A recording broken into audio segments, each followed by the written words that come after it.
Why do comedians never tell pancake jokes? Because they always fall flat.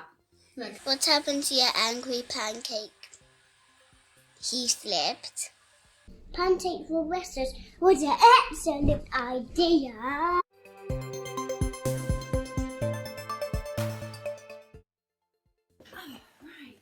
Let's see what we've got.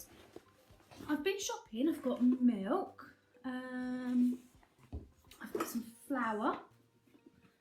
I've got a butter and eggs and some sugar. So I've just been shopping to buy all the bits for a recipe. Can you guess what I might be making? Any ideas? Pancakes, yeah? Yummy!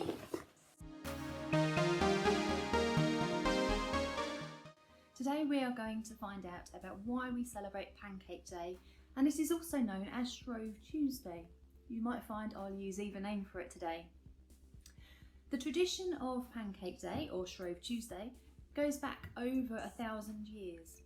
And the day of Pancake Day, or Shrove Tuesday, is followed by Ash Wednesday, which is then the beginning of a time called Lent. To start us off, we are going to find out some weird and wonderful facts all about Pancake Day.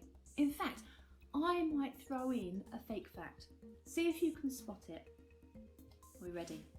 Did you know that 67% of households in the UK celebrate Pancake Day, or Shrove Tuesday? About 117 million pancakes are eaten on Pancake Day in Britain.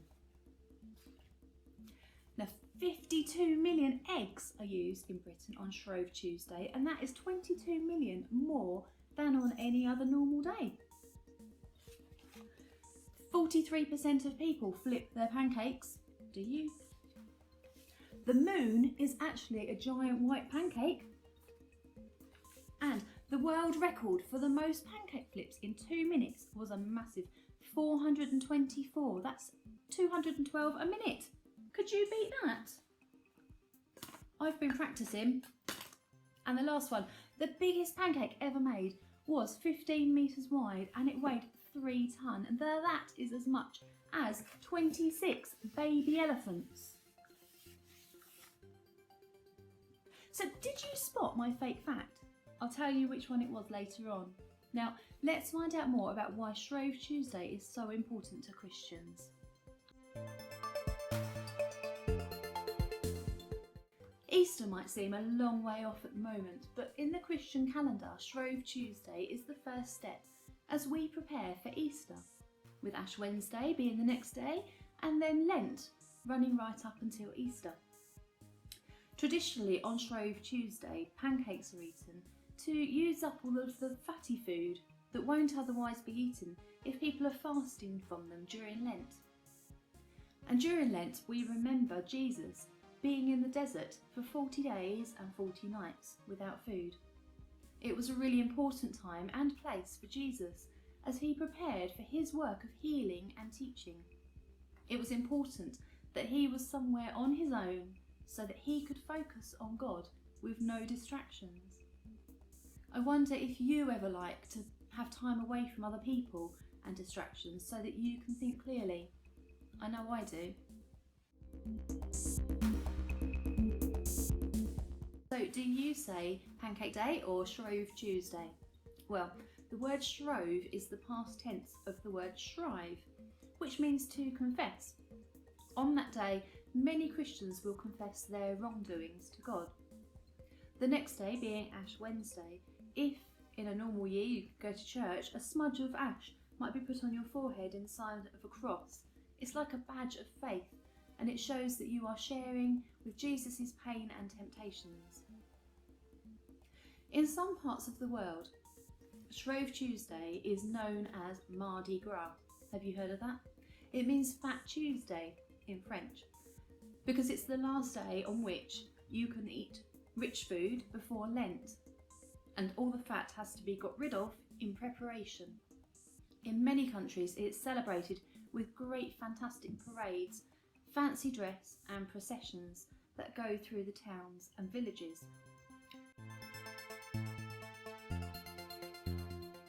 Lent is a time when lots of people decide to give things up, But it doesn't have to be giving things up. Some people take something on, like maybe deciding to read the Bible more. Some people decide to pray more regularly, maybe being more positive, or maybe doing something that is kind or helpful each day. It's also a time when we can prepare for our Easter celebrations. But why take up or give things up during Lent? Such changes can be difficult. If you give up chocolates, and you all know I like chocolates by now, I'm sure, you might be tempted to eat one and sometimes give in. If you decide not to argue with a sibling, maybe, you might have days when this is really difficult. During Lent, Christians remember the time when Jesus went into the desert to think about what lay ahead for him. The devil came to tempt him when he was weak. For 40 days and nights he fasted, and at the end of them he was famished. The devil approached him and said, "If you are the Son of God, tell these stones to become bread." Jesus answered, "Scripture says man does not live by bread alone, but on every word that comes from the mouth of God." Then the devil led him to the highest point of the temple. "If you are the Son of God," he said, "throw yourself down."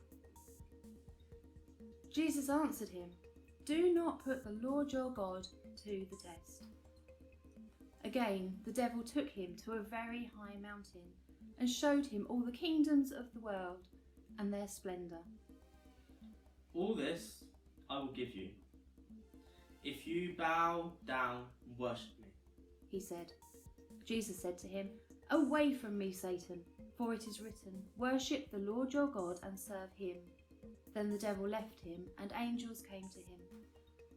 Like Jesus in the desert, many Christians prepare for Easter by thinking about how they can deepen their faith. By giving up or taking on a challenge, Christians can share in Jesus' suffering and put temptation behind them. Having faith means that you can place your trust in God, that even when life seems hard, God will bring you through.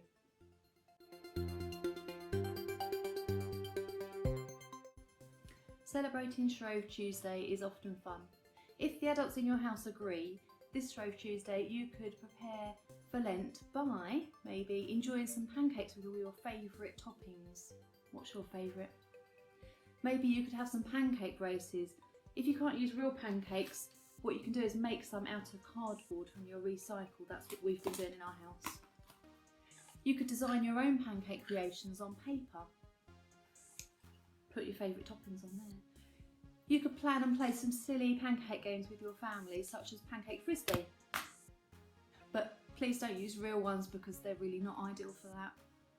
Maybe you could write down and something to say, "I am sorry" to God. God forgives us when we say sorry.